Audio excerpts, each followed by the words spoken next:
Hi friends, welcome back to my channel. ಇದು Sunday vlog ಆಗಿರುತ್ತೆ.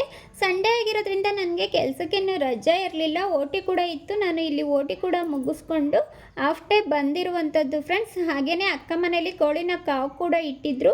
ಅದು ಇವತ್ತು ಮರಿನ ಕೂಡ ಮಾಡಿರುವಂಥದ್ದು. ನೋಡ್ತಾ ಇರ್ಬೋದು ನೀವು, 13 ಕೋಳಿ ಪಿಳ್ಳೆಗಳನ್ನ ಮಾಡಿರುವಂಥದ್ದು ಫ್ರೆಂಡ್ಸ್.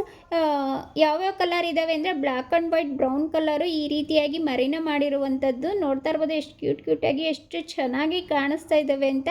ಹಾಗೆಯೇ ಮರಿಗಳನ್ನ ಮುಟ್ಟೋದಕ್ಕೆ ಅವ್ರ ಅಮ್ಮ ಬಿಡೋದಿಲ್ಲ. ನೀವೇ ವಿಡಿಯೋದಲ್ಲಿ ನೋಡಿರ್ಬೋದು, ಅದು ಕುಕ್ಕೋದಕ್ಕೆ ಬಂತು. ಎಷ್ಟೋ ಕಷ್ಟಪಟ್ಟು ನಾನು ಕೋಳಿ ಪಿಳ್ಳೆಗಳನ್ನ ಇಟ್ಕೊಂಡಿರುವಂಥದ್ದು ಫ್ರೆಂಡ್ಸ್. ಹಾಗೆಯೇ ನೀವೇನಾದರೂ ನಿಮ್ಮನೇಲಿ ಕೋಳಿಗಳನ್ನ ಸಾಕಿ ಈ ರೀತಿಯಾಗಿ ಮರಿಗಳನ್ನ ಮಾಡಿಸಿರೋದಾದರೆ ದಯವಿಟ್ಟು ಕಮೆಂಟ್ ಮಾಡಿ ತಿಳಿಸಿ ಫ್ರೆಂಡ್ಸ್. ಹಾಗೆಯೇ ಇಲ್ಲಿ ನೋಡ್ತಾ ಇರ್ಬೋದು ನೀವು, ಅವರಮ್ಮ ಎಷ್ಟು ನೀಟಾಗಿ ಹೊಟ್ಟೆಯ ಕೆಳಭಾಗದಲ್ಲಿ ಕೂರಿಸ್ಕೊಂಡು ಎಷ್ಟು ನೀಟಾಗಿ ಕಾವನ್ನ ಕೊಡ್ತಿರುವಂಥದ್ದು, ಎಷ್ಟು ಬೆಚ್ಚಗೆ ಇಟ್ಕೊಳ್ತಾ ಇದೆ ಅಂತ. ಹಾಗೆಯೇ ಅದಕ್ಕೆ ತಿನ್ನೋದಕ್ಕೆ ಏನಾದರೂ ಕೊಟ್ಟರೆ ಮರಿಗಳನ್ನ ಎಷ್ಟು ಚೆನ್ನಾಗಿ ಕರೆದು ಎಷ್ಟು ನೀಟಾಗಿ ಊಟನ ತಿನ್ನಿಸುತ್ತೆ ಫ್ರೆಂಡ್ಸ್. ಇದನ್ನೇ ತಾಯಿ ಪ್ರೀತಿ ಅನ್ನೋದು. ಪ್ರಾಣಿ ಪಕ್ಷಿಗಳಿಗೂ ಹಾಗೂ ಮನುಷ್ಯರಿಗೆ ಯಾವುದೇ ವ್ಯತ್ಯಾಸ ಇಲ್ಲ. ತಾಯಿ ಮಕ್ಕಳು ಪ್ರೀತಿಲಿ ಅನ್ನೋದು ಇದರಲ್ಲೇ ಗೊತ್ತಾಗುತ್ತೆ. ಹಾಗೆಯೇ ನಾವು ಕೋಳಿನ ಯಾವ ರೀತಿ ಕಾವಿಗೆ ಹಾಕಿದ್ವಿ ಅನ್ನೋದನ್ನ ನಾನು ನೆಕ್ಸ್ಟ್ ವಿಡಿಯೋ ಮಾಡಿ ತಿಳಿಸ್ತೀನಿ ಫ್ರೆಂಡ್ಸ್.